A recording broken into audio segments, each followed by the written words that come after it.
Afternoon all. This is the Light Angel.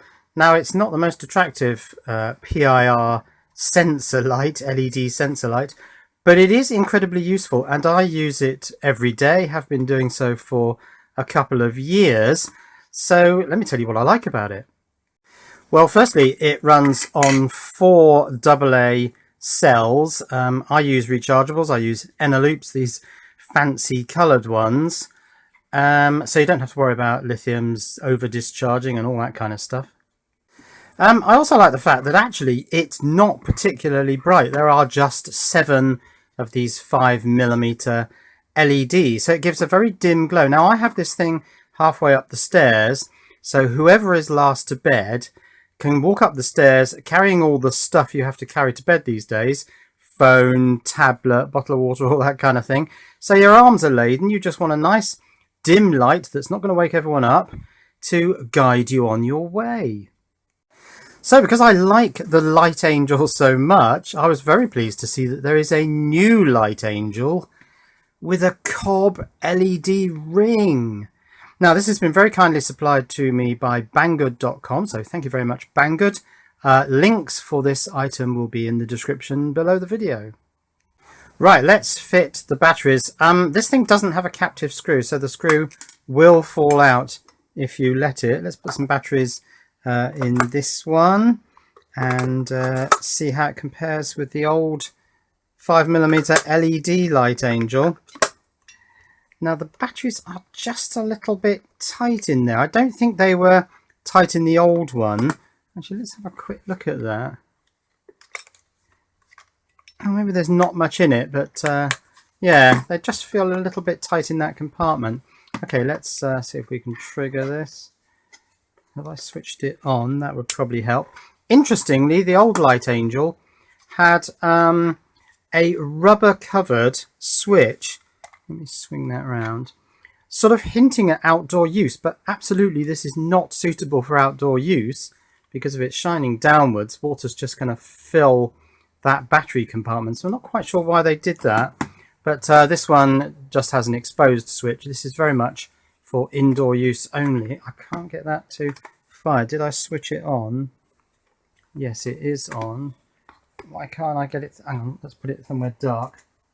Right, there it is. Oh my goodness, that's incredibly bright, which of course it would be with a COB LED of these dimensions. Now, thing is it too bright?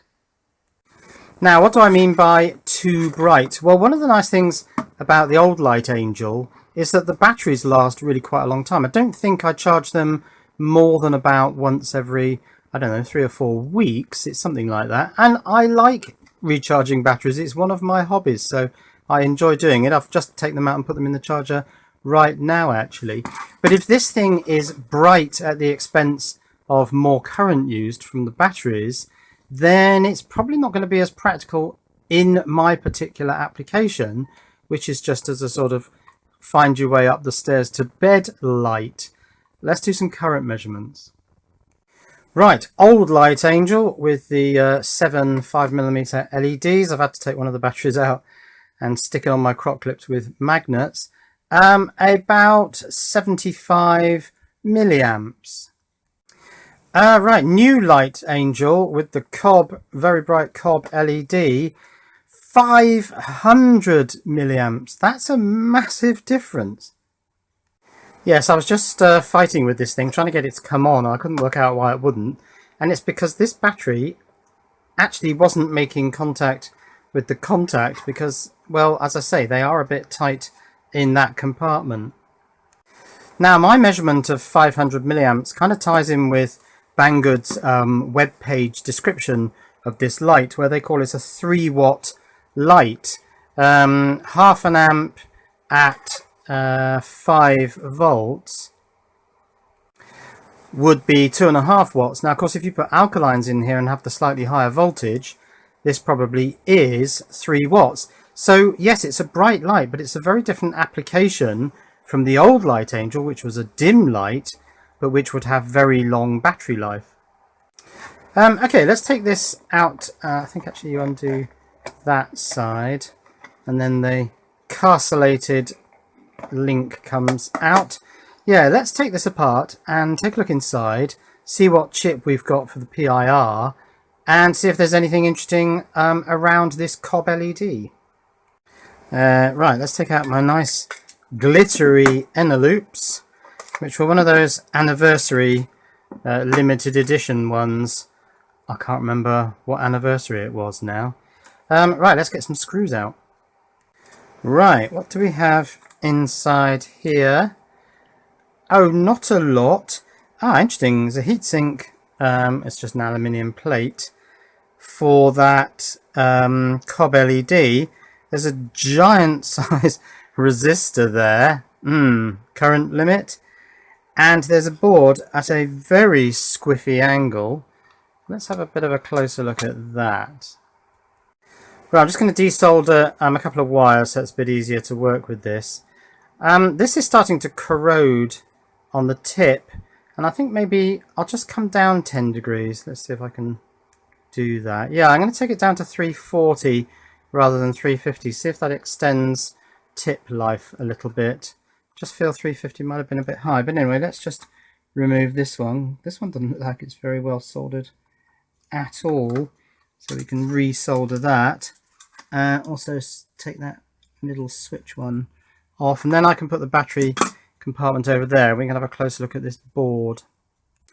Right, so this thing's based, perhaps not surprisingly, on the BISS treble 01 micro power PIR chip.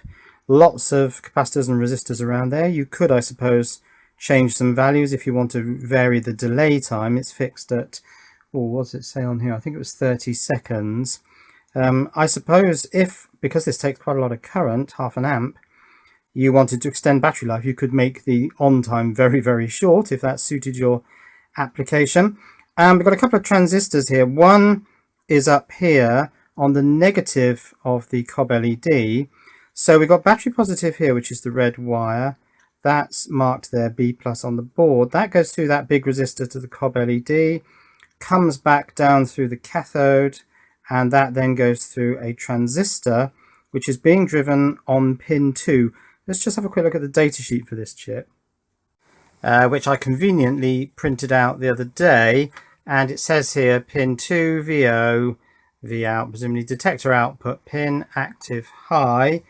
If we go to the application circuit, we can see pin 2 there through a 2K2 resistor to an NPN transistor to turn on a relay. Well, this LED is fairly high current. I won't put that in the soldering iron because it is still on. This is fairly high current, so we're going to be pulling the cathode of the COB LED down through that transistor. Now, there's no 2K2 resistor between pin 2 and the transistor. They seem to be connected directly. Yeah, we've got pin 2 there coming out of the chip. That seems to go directly into pin, what is it? Is that pin 1 on a SOT23? There is a resistor across what would be base and emitter, but because of the direct drive from pin 2, I'm now thinking that this tranny is almost certainly a MOSFET. And yeah, A2SHB is an N-channel MOSFET, so this is gate being driven, gate of the MOSFET being driven by this chip, and this resistor is actually between gate and source. What's this resistor? It's brown, black, and then gold, so that's probably divide by 10 or times 0.1. So it's probably 1, 0, and then knock off that 0. It's probably 1 ohm. Well, my meter's measuring it at 5 ohms, but then I am using these rather poor quality leads, and this meter doesn't do low values of resistance very well. No, it's definitely a 1 ohm resistor. Right, I've managed to get this this module out of the front section, but I can't dismantle this any further because it's all just been hot welded on these pegs here. Let's have a look at the other side of the PCB. And there's not a lot on there. Perhaps not surprisingly, the PIR sensor, the pyroelectric sensor, and the CDS, or the light dependent resistor. so that the thing doesn't come on during daylight hours. Now this second device over here is marked 7130, and that's a 3-terminal linear regulator, low dropout. It's a 3-volt output regulator. D1 there hasn't actually got a diode in it, it's got an 8R2 resistor, so they're dropping a little bit of voltage across a resistor rather than use a diode, which is slightly odd. So yes, they're running the BISS chip on 3 volts, although they're passing the full, well, 5 in my case with nickel metal hydrides, or 6 volts with alkalines, through to the LED via this 1 ohm resistor. So here's the regulator on the application circuit diagram. They've got a 78L05 here, 5-volt regulator. The particular circuit I'm looking at has a 3-volt regulator. So there it is, a COB LED version of the Light Angel, but a very different animal to the old Light Angel, because this one takes half an amp and subsequently will have a much shorter battery life. The old one wasn't very bright, but in some applications that's what you want, just a dim light to get you up the stairs, but not bright enough to wake everyone else up. So 16 little LED dies underneath this this yellow gel. So 16 LEDs against the 7 LEDs in the old unit, but then these are going to be higher power than those 5mm LEDs. So yeah, a very different type of device. Yes, but very few surprises in the circuitry there, just a pretty much standard application for the PIR chip. Now, can I get this solder connection a little bit better done here? Oh yes, I can, without melting too much plastic. Right, that's my wires soldered back on, so let's close the Light Angel up and put the screws back in. So I've no doubt I'll find a use for this, but it's not going to be the same use as the current Light Angel. It's not going to be able to be used in a main thoroughfare, because then the batteries just won't last long enough. So maybe something like a cupboard light, where it's not used very often. Oh, actually, yes, I've thought of a perfect place for it. So I suppose I can take that screw out, and then I can use this base as a template for fitting 3 screws to mount this thing. What's stopping that coming out? Oh, I see. Just the fact that this screw thread, or this pillar, has fractured and expanded slightly, and it had to be pulled out. Right, so this is the boiler cupboard, and someone who will remain nameless, when setting the timer controls, keeps switching this work light on, leaving it on, and completely flattening the battery. So that is not a practical solution. But these 3 marks here, where are they? There they are. I will drill with my drill, and we'll mount the Light Angel there. Right, let's see if that works. Open the door. Oh, the light comes on, and you can set the heating timer. Yes, I think that's perfect. This light can now come out. So there we are, 2 different Light Angels. This old one, low output but long battery life. The new one, 3 watts of output, but of course the battery's not going to run for very long. You decide which one you like best. Cheerio.